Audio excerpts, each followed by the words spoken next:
Hi friends, welcome to merit minds. మొదటిసారి మన YouTube ఛానల్ని చూస్తున్న ప్రతి ఒక్క అభ్యర్థి ఇప్పుడే మన ఛానల్ని సబ్స్క్రైబ్ చేయండి. ఈ వీడియో కనుక నచ్చినట్లయితే లైక్ చేయండి. మీ ఫ్రెండ్స్ అందరికీ పోటీ పరీక్షలకు ప్రిపేర్ అవుతున్న ప్రతి ఒక్క ఆస్పిరెంట్కి ఈ వీడియో లింక్ని షేర్ చేయండి.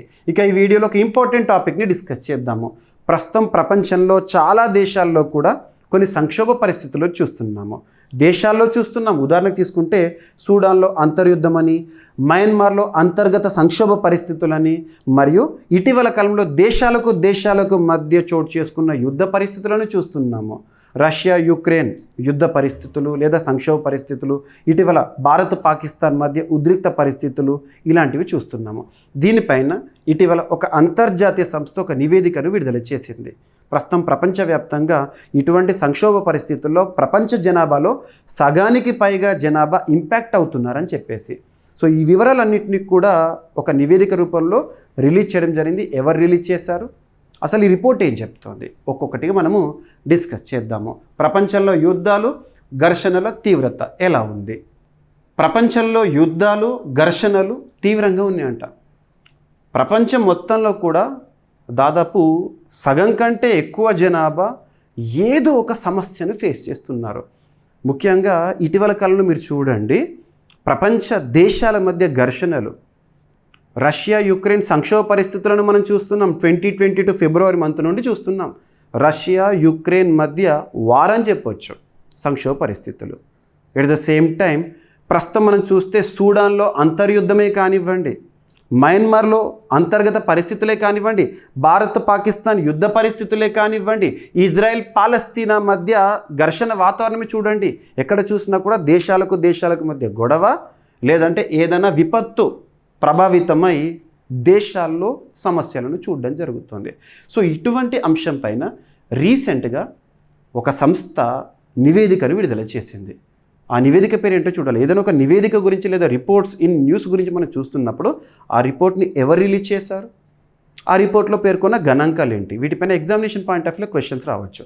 సో ఇక్కడ చూడండి, రీసెంట్గా armed conflict location event and data అనే ఒక సంస్థ, ఆ సంస్థ మాడిసన్ అమెరికా కేంద్రంగా పనిచేస్తుంది. వారు ఒక రిపోర్ట్ని రిలీజ్ చేశారు. 2025 మే 20th నాటికి గణాంకాలను తీసుకొని రిపోర్ట్ని రిలీజ్ చేశారు. ఇక్కడ మీకు కనబడుతున్న మార్క్స్ ఏవైతే ఉంటాయో, రెడ్ కలర్లో ఉన్న ప్రాంతాలు ఏవైతే ఉంటాయో ఆ ప్రాంతాల్లో పరిస్థితి అనేది కడహీనంగా ఉందన్నట్టు.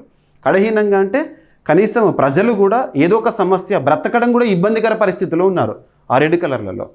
ఇక నెక్స్ట్ వచ్చేసేసి సంక్షోభ పరిస్థితి తీవ్రం కానివ్వండి, కల్లోలిత ప్రాంతాలు అంటే ఎల్లో కలర్లో ఉన్నవి ఏవైతే ఉంటాయో అక్కడ కల్లోలిత ప్రాంతాలు, అండ్ ఈ ఆరెంజ్ కలర్లో కనబడుతున్న ఏవైతే ఉంటాయో అక్కడ పరిస్థితి అనేది మరీ తీవ్రంగా కాదు, మరీ తక్కువగా కాకుండా ఇన్ బిట్వీన్ మీడియం రేంజ్లో ఉంది. సో ఇవన్నీ కాదు, మనకి ఇప్పుడు నేను ఏదైతే స్క్రిప్ట్ చెప్తానో వాటిని చూడండి. గణాంకాలు important. Russia Ukraine, Hamas Israel లేదా ఇజ్రాయెల్ పాలస్తీనా, మయన్మార్ అంతర్యుద్ధము, సూడాన్ అంతర్యుద్ధము, ఆఫ్ఘనిస్తాన్లో తాలిబాన్ల పరిపాలన, ఇవన్నీ కూడా భారత్ పాక్ మధ్య ఉద్రిక్తతలు, ఇటువంటి వివిధ ప్రాంతాల్లో యుద్ధాలు, ఘర్షణలు కొనసాగుతున్నాయి. ప్రపంచంలో ఏదో ఒక ప్రాంతంలో జరుగుతున్నాయి. ప్రపంచవ్యాప్తంగా సుమారు 50 దేశాలు యుద్ధ లేదా ఘర్షణాత్మక పరిస్థితులను ఎదుర్కొంటున్నాయి అంట. భూమిపై దాదాపు సగం మానవాళి యుద్ధ సంక్షోభ పరిస్థితులను చవి చూస్తుందంట. 130 కోట్ల మందిపై యుద్ధ పరిస్థితులు ప్రభావాన్ని చూపిస్తున్నాయట ప్రపంచంలో. ఈ సంస్థ చెప్తోంది. ఏ సంస్థ?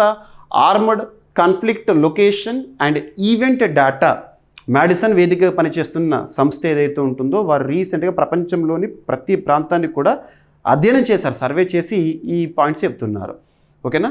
ఈ నివేదిక ప్రకారము, వారు ఇచ్చిన నివేదిక ప్రకారం 10 దేశాల్లో అత్యంత విపత్కర పరిస్థితులు, 20 దేశాల్లో తీవ్రమైన ఉద్రిక్తతలు అనేవి కొనసాగుతున్నాయి అంట. తీవ్ర ఉద్రిక్తలు, ఇంతకు మీకు రెడ్ కలర్లో చూపించాను కదా, తీవ్ర ఉద్రిక్తతలు. మరియు 20 దేశాల్లో వచ్చేసి తీవ్ర ఉద్రిక్తతలు, 10 దేశాల్లో వచ్చేసి అత్యంత విపత్కర పరిస్థితులు అనేవి జరుగుతున్నాయట. అత్యంత అయినా సరే, తీవ్ర అయినా సరే, మ్యాక్సిమం అక్కడ పరిస్థితులు ఎలా ఉన్నాయంటే కడహీన పరిస్థితులు ఉన్నాయి. సో ప్రధాన ఉదాహరణలు మరియు గణాంకాలను కనుక అబ్జర్వ్ చేస్తే ఈ నివేదిక ప్రకారం చూస్తే 2024 సంవత్సరంలో అత్యంత ప్రమాదకర సంక్షోభంలో పాలస్తీనా కూరుకుపోయిందంట. మయన్మార్లో సుమారు 170 సాయుధ గ్రూపులు క్రియాశీలంగా ఉన్నాయంట మయన్మార్లో. యుక్రెయిన్లో భీకర పోరు కొనసాగుతోంది. భారత్ పాక్ మధ్య 2025లో ఉద్రిక్తతలు పెరిగినాయి.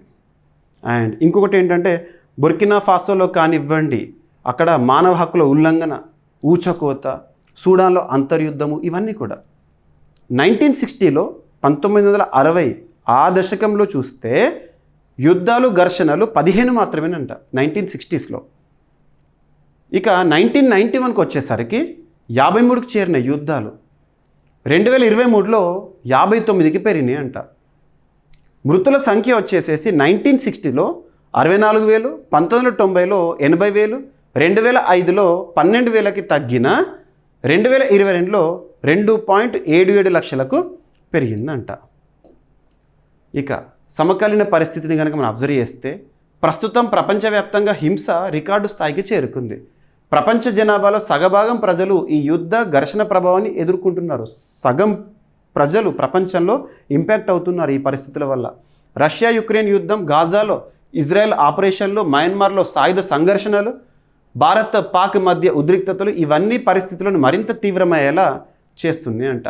శాంతి చర్చలకు అవకాశాలు ఉన్నా వాస్తవికంగా పరిస్థితుల్లో మెరుగుదల కనబడడం లేదు. ఓకేనా. ఇక సమాచారం, అదనపు సమాచారాన్ని కనుక మనం అబ్జర్వ్ చేస్తే ACLED ఈ సంస్థ మ్యాడిసన్ వేదిక పనిచేస్తుంది. ప్రపంచవ్యాప్తంగా యుద్ధాలు, ఘర్షణల డేటాను విశ్లేషించే ఒక సంస్థ. 2023-24లో ప్రపంచంలోని ప్రధాన ఘర్షణ ప్రాంతాలు ఏంటంటే Ukraine, Gaza, Myanmar, Sudan, Syria, Yemen, Palestine, Libya, Mali, democratic republic of Congo, Bharat Pakistan సరిహద్దు. ఎక్కువగా సంఘర్షణలు ఆ ప్రాంతాలు చూస్తూ ఉంటాము. ఓకేనా. ఇక ఘర్షణలకు ప్రధాన కారణాలు ఏంటంటే రాజకీయ అస్థిరత, పొలిటికల్గా కానివ్వండి, మత ప్రాంతీయ వనరుల కోసం పోటీ, ఉగ్రవాదము, అంతర్యుద్ధాలు అనేవి కారణాలుగా చెప్పచ్చు.